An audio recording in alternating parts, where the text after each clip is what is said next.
Break के बाद आपका स्वागत है। तो तीसरे मोर्चे की सुगबुगाहट एक बार फिर देखने को मिल रही है। 5 फरवरी को तीसरे मोर्चे के गठन को लेकर के एक दिल्ली में चर्चा होने जा रही है। कई राजनीतिक दल इस चर्चा में शामिल होगा। सुबोध जी, क्या कुछ फैसला लिया जा सकता है कल के इस चर्चा में? देखिए, फैसला तो क्या है, जो मीटिंग होगी उसमें एक प्रस्ताव वगैरह इनका जैसा बनेगा, मसौदा बनेगा कि हमें किन किन मुद्दों को लेके जनता के सामने जाना है, वही सब होगा। लीडरशिप वाला जैसे मेरे को लगता है वो मसला शायद पीछे छोड़ देंगे जी। वो तो आज कह ही दिया है कि मतलब इलेक्शन के बाद प्रधानमंत्री बाद होगा जी। ये तो मतलब ये है कि एक ये होना है कि इस तरीके का हो के उस मंच पे बहुत से लोग आपको देखेंगे जी, और लोग आएंगे और एक मोर्चा बन जाएगा जी। मेरा यहाँ ये नहीं है, ये मोर्चा जो है इसमें कोई ऐसा कोई सशक्त दल नहीं है जिससे इसके किसी घटक दल को उसके राज्य में फायदा हो। बात आप समझे मेरी? मेरा कहने का मतलब ये है कि मुलायम सिंह के राज्य में मुलायम सिंह को जयललिता से कोई फायदा होने नहीं जा रहा है। बिल्कुल। देखिए क्या होता है, जो बड़ा दल होता है, जैसे कांग्रेस के साथ जो सहयोगी दल रहते हैं जिस राज्य में होते हैं, उससे कांग्रेस को उस राज्य में उन छोटे दलों को फायदा होता है, उसका प्लस प्लस जुड़ जाता है। इन सब राज्यों में इनके अपने वोट हैं, इनको उसी को संभालना है। कोई तीसरा इसी मोर्चे का कोई बड़ा दल इनको सपोर्ट करके वहां एक्स्ट्रा वोट दिलवाने नहीं आ रहा है। जी जी। ये लोग एक जगह बैठे हैं, लड़ना इनको अकेले है। देखिए मोर्चा की तब जब मैं बोला ना, कोई चीज गठन होती है, मोर्चा होता है, तो उसमें एक कोई ऐसी सशक्त ताकत होनी चाहिए जिसके जुड़ने से 2%, 4%, 5%, 10% का फायदा हो। जैसे बीजेपी है, वो अगर जो उसके सहयोगी दल हैं, वो जैसे अकाली हो गए या शिवसेना हो गई, या कांग्रेस के उसके सहयोगी दल हैं जैसे एनसीपी हो गई, या और जो दल हैं उनके सहयोगी दल होंगे, तो उनको इनके उससे समर्थन से फायदा होगा। इनके नेता उनके क्षेत्र में भी प्रचार करेंगे तो लोग सुनने आएंगे। पर ये लोग सब लोग अपने राज्य में लड़ना सबको अकेले ही है। इवन सीपीआई सीपीएम जो अपने राष्ट्रीय स्तर कहते हैं, उनको भी 2 राज्यों में अकेले ही लड़के लड़ना है। केरल में उनको कोई सपोर्ट या समर्थन करने नहीं जा रहा जिससे उनको फायदा होगा। इसी तरीके से बंगाल में भी उनको खुद लड़ना है। तो लड़ना इनको अपने, ये लोग एक जगह इकट्ठे हो जाएंगे, कुछ बात होंगी, चाय कॉफी पे चर्चा होगी और ये होगी कि हमें ये है। इसके पीछे एक बहुत बड़ा कारण ये है कि अभी हाल में कुछ सर्वे, अगली लोकसभा चुनाव में क्या सीन होगा, उसके कुछ सर्वे आए, उसमें कहा गया कि अदर देन बीजेपी और कांग्रेस जो है यूपीए एनडीए के अलावा अन्य दलों को काफी सीटें मिल सकती हैं। हो सकता है कि उसने भी ये जिसे कहते हैं प्रेरित किया हो कि इस तरीके की सब लोग आके एक मंच पर बैठे। पर मैंने आपसे बोला ये मोर्चा, चूंकि इसमें कोई ऐसा बड़ा सशक्त नेता या बड़ी ताकत अगर ऐसा होता है जैसे जिस तरीके से आप सर्वे, देखिए अगर मैं ये बोल रहा हूं कि इस मोर्चे में केजरीवाल जुड़ते हैं अगर केजरीवाल जुड़ जाएं तो अब ये होने लगा है कि कुछ ना कुछ 1%, 2%, 4%, अभी देखना बाकी है। उनकी ऐसा लग रहा है कि हर राज्य में अपील है, जैसी सीन सामने आ रहा है। तब तो ये हो सकता है कि केजरीवाल गए मुलायम सिंह के समर्थन में तो कुछ 2%, 4%, 5%। लेकिन केजरीवाल का अपना फंडा है कि सबको कह रहे हैं कि वो सब भ्रष्टाचारी, तो केजरीवाल तो थोड़ा इन लोगों से लीक से हट करके पहले केजरीवाल कोशिश करेंगे। देखिए अगर इन केस ये सब दल ये होते हैं और कल को अगर पता चले कि कुछ नहीं कह सकते सीन की, अगर केजरीवाल 50 सीट लेके आते हैं ऑल इंडिया से, तो हो सकता है इस मोर्चे का नेतृत्व जो है केजरीवाल के हाथ में आ जाए। भाई केजरीवाल को किसी कोई परहेज नहीं है। भाई केजरीवाल ने एक बार जब कांग्रेस से हाथ मिला लिया, जिस भी जैसे भी मिलाया, वो कह रहे हो कि उन्होंने हमें जबरदस्ती दे दिया है जनता ने। केजरीवाल के पास तो बीजेपी का भी विकल्प खुला होगा ना, बीजेपी के साथ बीजेपी का। देखिए एक बार सुनिए, अगर केजरीवाल बीजेपी और कांग्रेस का तीसरा बड़ा वो होता है तो केजरीवाल जो है उसको बहुत हड़बड़ाहट नहीं होगी। वो बीजेपी के साथ जाने में उसको क्या फायदा है केजरीवाल को? केजरीवाल तो ये लगेगा ना कि मैं एक राजनीति में उभरता। देखिए अगर केजरीवाल 50 सीट आते हैं, उनके साथ साथ ये जो आप चौथा मोर्चा है, तीसरा मोर्चा है, 5वां मोर्चा बात कर रहे हैं, उसके दल के झंडे तले जुटते हैं तो उसकी ताकत ज्यादा होगी। तो मैंने आपसे बोला ना कि इन दलों को एक ऐसे नेता की जरूरत है, ऐसी छतरी की जरूरत है जिसकी पैन इंडिया अपील हो, अक्रॉस द इंडिया उसकी अपील हो।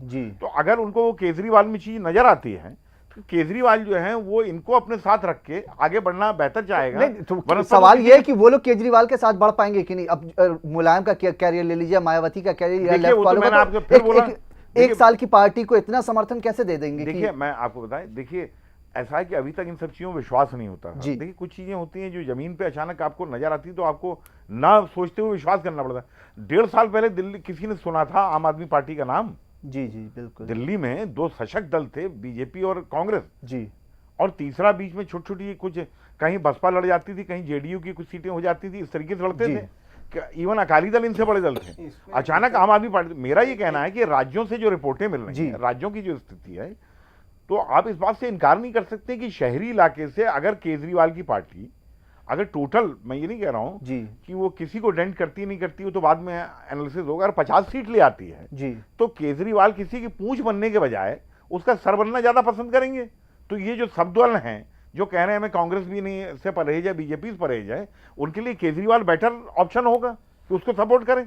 उसमें उनको क्या है, इसलिए देखिए, एक नंबर 1 केजरीवाल, जहां तक मेरा सोचना है कि अगर केजरीवाल इन छोटे दलों से ज्यादा सीटें लाते हैं, केजरीवाल होते हैं, तो किसी की पूंछ ना बनना चाहेंगे, ये अगर मेरा अपना आकलन है। जी, वो सर बनना चाहेंगे, पूंछ नहीं बनेंगे, ये मेरी अपनी सोच है। और ये लोग तो दौड़ पड़ेंगे, केजरीवाल मिल जाए तो दौड़ पड़ेंगे। आप बिल्कुल, मैं जो आपको बता रहा हूँ, मैं कहना चाह रहा हूँ, कितने लोगों के साथ जाएंगे कि मुलायम सिंह यादव की भ्रष्टाचार, देखिए इसका तो उदाहरण उन्होंने कांग्रेस के साथ देख दिया है। देखिए, एक मिनट आपसे बोल रहा हूँ, मेरा एक लास्ट है जी कि इलेक्शन के पहले केजरीवाल मुलायम सिंह के खिलाफ भी लड़ सकते हैं, वो जयललिता की पार्टी के खिलाफ भी लड़ सकते हैं, वो बीजू जनता दल के खिलाफ लड़ सकते हैं, पर इलेक्शन के बाद सीन आप इलेक्शन के बाद का देख रहे हैं। इलेक्शन के बाद का मैं सीन कह रहा हूं, उसमें केजरीवाल जिस तरीके से कांग्रेस, वो बीजेपी के खिलाफ नहीं लड़े थे, यहाँ शुरू तो उनकी लड़ाई हुई थी कांग्रेस के खिलाफ, पर उसी कांग्रेस के साथ खड़े हुए हैं। तो अगर वो मुलायम सिंह के साथ लड़ते हैं, अगर मुलायम सिंह के साथ लड़ते हैं तो मुलायम सिंह के साथ आ जाएंगे, तो क्या परहेज है? बात तो एक ही है ना, एक ही बात है ना, एक बात। अगर उन्होंने बच्चों की कसम खा रहे थे, उसके बाद आप ज्वाइन कर रहे हैं, तो वो ये बात छोड़ दीजिए। एक बात मैं कहना चाह रहा हूँ, एक मिनट जी बाशिक जी को सुन लेते हैं। मैं ये कहना चाह रहा हूँ, आज जो ये मोर्चे की बात चल रही है, इनके पास ना तो देश को देने के लिए कोई विजन है। ये बात है इलेक्शन बाद की कि ये सब इलेक्शन के बाद जुड़ के सरकार बनाने की बात आज जो कर रहे हैं पर जो देश की जनता है वो ये देख रही है कि कौन इस देश को लीडरशिप दे सकता है, कौन इस देश को सुशासन दे सकता है, कौन इस देश को भ्रष्टाचार मुक्त सरकार दे सकता है। इस तरह की योजना इस मोर्चे के पास बिल्कुल नहीं है। और जहाँ तक मोदी जी का सवाल है, भारतीय जनता पार्टी का सवाल है, उन्होंने ये प्रूव करके दिखा दिया है कि ईमानदार हैं, सुशासन देने, विकास को वो ध्यान में रखते हैं। आज पूरे देश की जनता ने फैसला कर लिया, इतना अच्छा लीडरशिप मिल रही है, तो इस मोर्चे के बारे में लोग वोट करेंगे, इस पर मुझे प्रश्न चिन्ह है, क्योंकि उनके पास कोई विजन ही नहीं, इकट्ठे होकर कोई सोच ही नहीं है कि ये लोग कैसे देश को दिशा देंगे, कैसे जो हमारे बेरोजगार हैं उनको रोजगार देंगे। इस तरह की सोच इनके पास है नहीं, ना इस तरह की इनका प्लानिंग है। ये तो सिर्फ सब मिल के, जिस तरह के अपने मिश्रा जी ने बताया कि इनको जो सर्वे से ये पता लग गया कि हमको वोट मिल जाएंगी, पर उसमें तो सर्वे से तो आप लोगों को भी पता चला ना कि आप लोगों की सीटें आ रही हैं। सर्वे में भी, सर्वे में क्या है, जैसे सर्वे में जो थर्ड फोर्स है ना, उसमें मायावती और मुलायम सिंह दोनों को जोड़ा है उन्होंने, एक को नहीं जोड़ा, लालू और नीतीश जी को दोनों को जोड़ा है। तो इस तरह से जो थर्ड फ्रंट की बात कर रहे हैं, जब तक तो बात भी नहीं थी,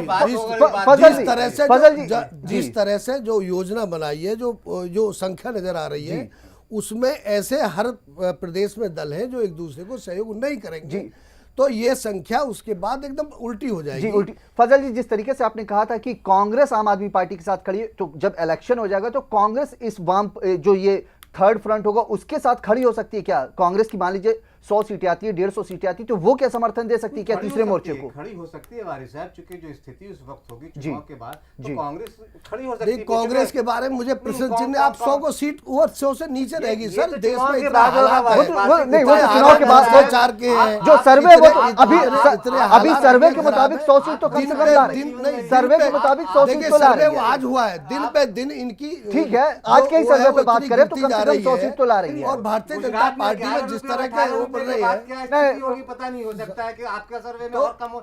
दूसरी चीज ये है कि दो चीजें कि एनडीए और यूपीए दोनों का कुंभा भी बहुत सिमटा है पिछले साल। आप कैसे कह सकते हैं कि भारतीय जनता पार्टी अपने अकेले बल की बात कर रही है? अकेले लड़ ही नहीं सकते ना, आप अकेले, आप नॉर्थ ईस्ट में कहीं नहीं है, आप बंगाल में नहीं है, आप उड़ीसा में नहीं है, आप साउथ में नहीं है, आप खड़े ही नहीं थे, हम अकेले सीट देखिए चर्चा को, ठीक है कुछ, तो आप ये नहीं कह सकते हैं। यूपीए का भी कुंभा सिमटा है और एनडीए भी 3 रह गई है। तो दिक्कत यह है कि अब जो दूसरे कई कारण हो सकते हैं, हो सकता है आर्थिक नीति और इनके सांप्रदायिकता जो एक छवि सामने आई है, इन दोनों को लेके जो तस्वीर सामने आई उससे एक तीसरे मोर्चे या तीसरी ताकत वही हाल कहीं दिल्ली वाला ना कर दे कांग्रेस, मतलब कर सकती, क्योंकि उसने किया भी है। आप देखिए कि जब इंद्र कुमार गुजराल बने थे या देवगौड़ा बने थे तो कांग्रेस के समर्थन से बने थे, वो भी एक तीसरा मोर्चा उस वक्त बना था और बहुत ताकत के साथ ये सिर्फ अवसर दबाता की बात कर सुबोध जी आप क्या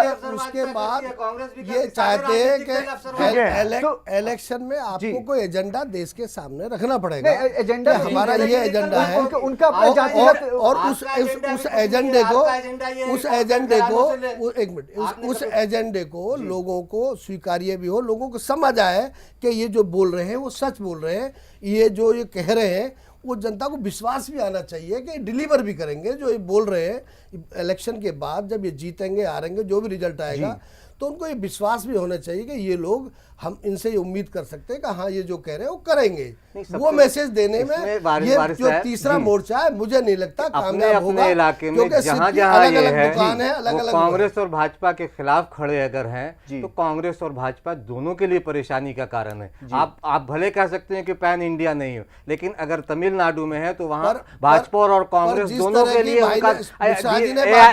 यूपी की बात कहीं ना कहीं कांग्रेस बीएसपी या और भी एसपी और वामपंथी दल हो सकता है कि उसका जनाधार बहुत घटा हो। बिहार में कभी वामपंथी दल बहुत, खास कर सीपीआई बहुत मजबूत थी, बेगूसराय या बक्सर वगैरह आज भी है। तो अगर वो फोर्स जुड़ती है नीतीश कुमार के साथ तो 1% या 2% वोट भी अगर काटती है तो इसका नुकसान भाजपा को भी होगा और कांग्रेस को भी। ये नहीं भूलना चाहिए। ठीक है कि वो बहुत सुविधावादी हो सकते हैं या अवसरवादिता हो सकती है, ठीक है, लेकिन अपने अपने इलाके में उनका प्रभाव है सुबोध जी। और जैसे टीआरएस के साथ, टीआरएस हुआ या ये चंद्रबाबू नायडू की पार्टी है, वो अपना आंध्र प्रदेश में उनका जनाधार है। देखिए मैं तो आपसे कह रहा हूँ ना, इसमें कहाँ इनकार की जनाधार नहीं है जी, पर आप ये देखा है कि इनको, जिसमें बहुत से दल हैं जिनको बीजेपी से परहेज नहीं है जी, जैसे बहुत से को कांग्रेस से परहेज नहीं है, इनको बीजेपी से परहेज नहीं है।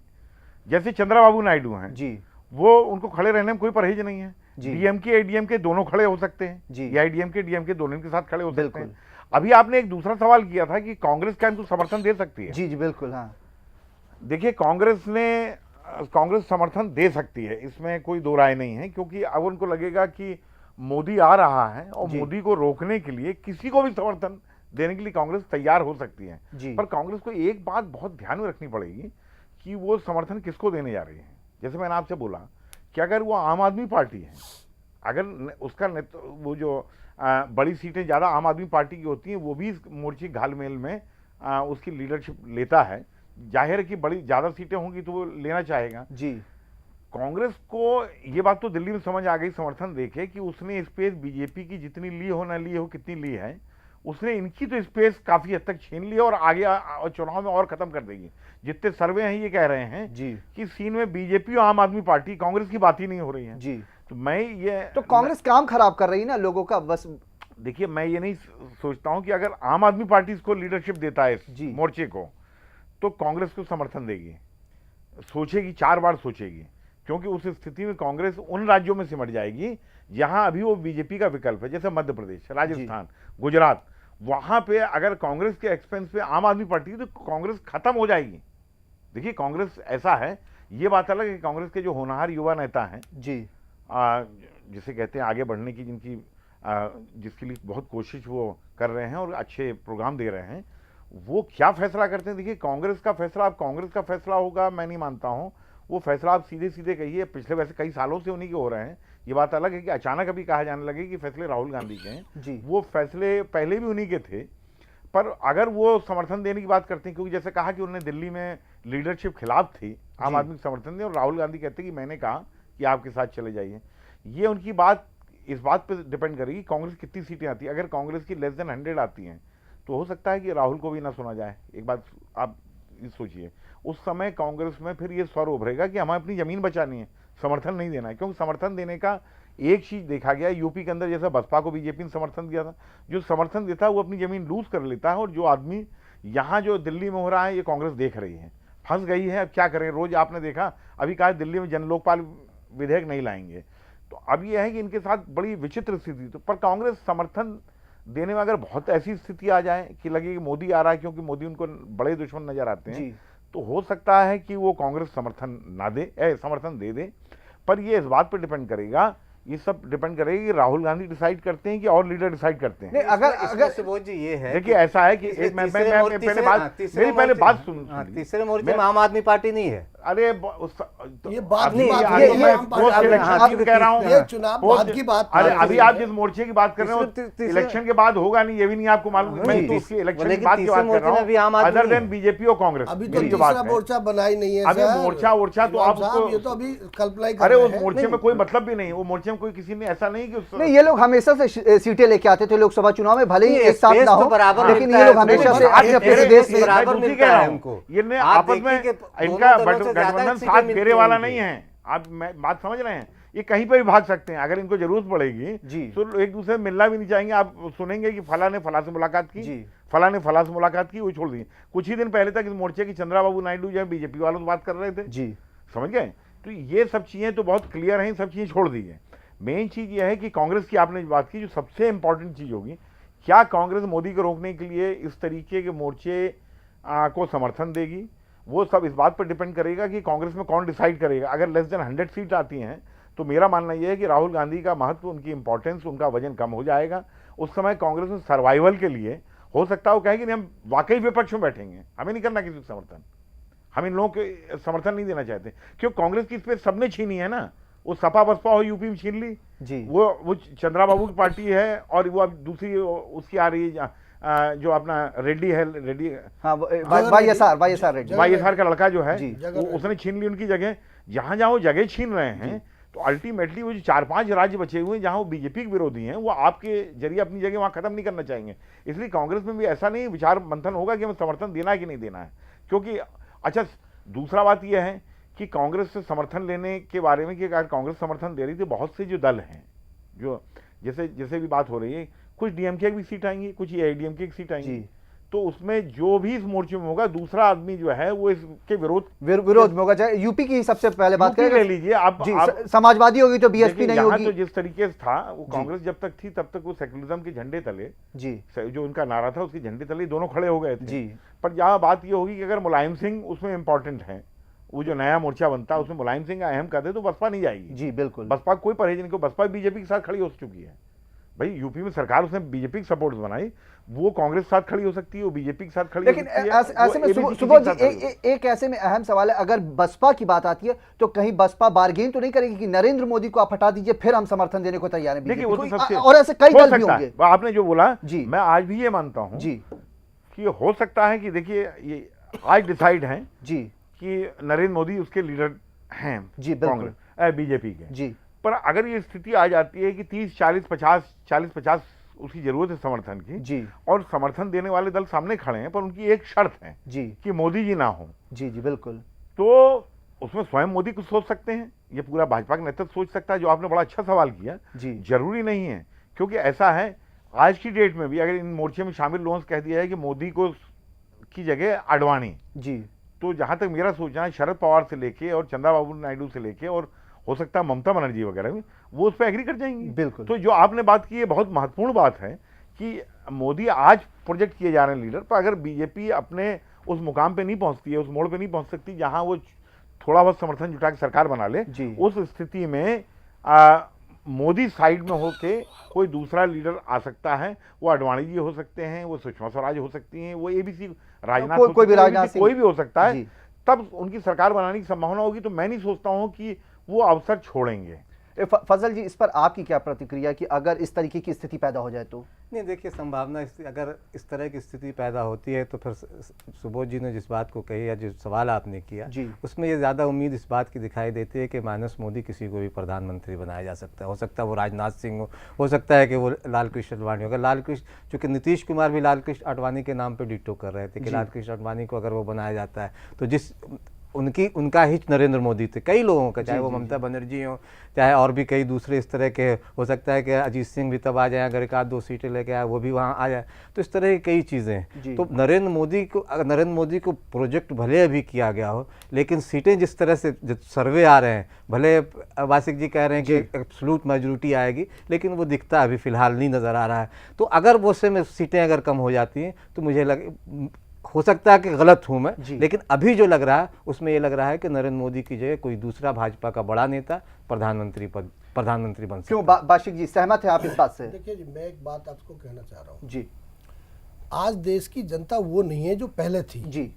आज देश का युवा, लेकिन राजनीतिक दल तो वही है, चाहे सपा हो, राजनीतिक दल छोड़ो, ये फैसला तो जनता ने करना है। अभी राजनीतिक दलों ने नहीं करना कि कौन जीतेगा कौन हारेगा, ये फैसला तो देश की जनता करेंगे जी। आज इस देश में युवाओं की तादाद बहुत बड़ी है। तो सबसे अभी ताजा उदाहरण दिल्ली का है ना असल में। आज युवा जी ये नहीं सोच रहा है किस जात का, किस धर्म का है, किसका है, वो ईमानदार भी है।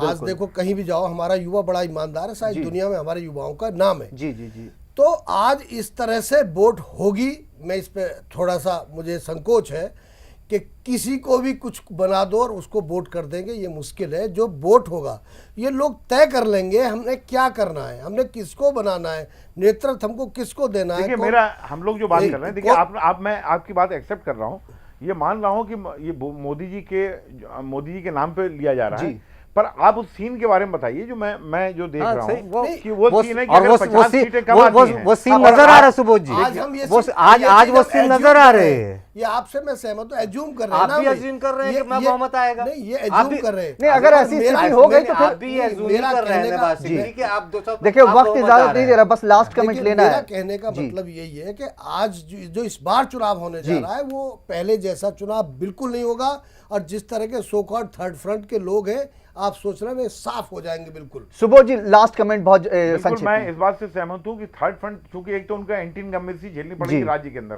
वो सपा हो, वो जयललिता हो, वो बीजू जनता दल 15 साल कांग्रेस भी है, कांग्रेस भी देख लेना, कांग्रेस की सेंटर में है। तो मेरा मानना यह है कि मैं फिर ये कह रहा हूं कि अभी थोड़ा और वक्त दीजिए, आम आदमी पार्टी का स्टेट रिपोर्ट और आने दीजिए कि वो किस करवट ले रहे हैं, क्योंकि आप ये देखिए किस आम आदमी पार्टी तो थर्ड फ्रंट से बाहर, वो चुनाव के बाद ही उसके मुझे लगता है कि तीसरे मोर्चे से ज्यादा महत्वपूर्ण अभी आम आदमी पार्टी नहीं, तो वो आम आदमी पार्टी किसी मोर्चे में तो नहीं है, आम आदमी पार्टी लेकिन वो पोस्ट इलेक्शन सीन में होगी।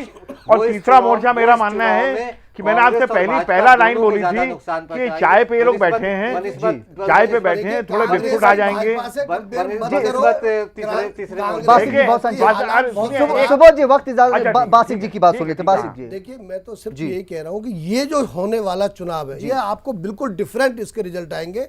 जो हम पहले सोचा करते थे मोर्चे की बात, इस बार नहीं होगी। चलिए ठीक है, लीडरशिप को और ईमानदारी को वोट मिलने वाला है, बहुत किसी भी दल को उस तरह से वोट यहाँ नहीं मिलेंगे। मैं वही कह रहा हूं कि तीसरे मोर्चे की अपनी स्पेस बराबर रहा है वारिस साहब, अपने अपने राज्यों में उन्हें जगह मिली है और फिर मिलेगी, लेकिन इस पूरे चुनाव में आम आदमी पार्टी इस तीसरे मोर्चे आम आदमी पार्टी तो अभी ये चुनाव कुछ और करने जा रहा है, आप देखो। चलिए बासिक जी इस चर्चा को यहीं समाप्त करना होगा। बहुत बहुत शुक्रिया आप सभी मेहमानों का इस चर्चा में शामिल हुए। तो अब देखना होगा कि कल इस थर्ड फ्रंट में क्या चर्चाएं होती है, किस नतीजे पर पहुंचती है।